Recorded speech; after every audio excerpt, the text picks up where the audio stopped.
Akarshan Films present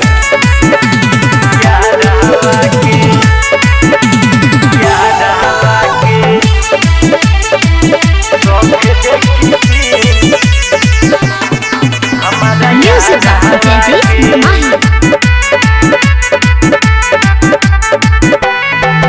सोफे देखी scene जन्म दिन हमारा यार हवा के सोफे देखी सीन जन्म दिन हमारा यार हवा के कटाई भी और आई आज धारावा से सोफे देखी सीन जन्म दिन हमारा यार हवा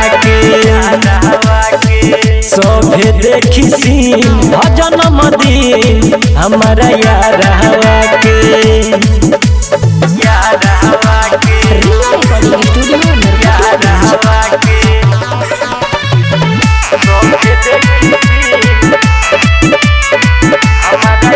रात भर केहू नहीं सोई हो फुल इंजॉय आज होई हो रोके वाला बावे ना कोई सुबेरे ले मोए मोए होई हो सुना रात भर केहू नहीं सोई हो फुल इंजॉय आज होई हो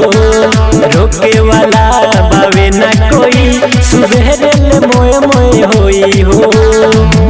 पार्टी कइल जाई भयंकर सजाई एक घारावा के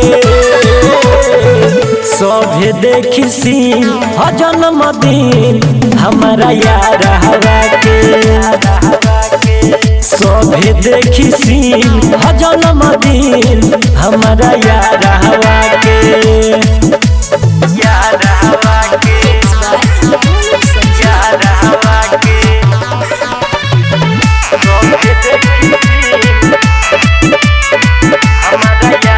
मुर्गा बियर के इंतजाम बा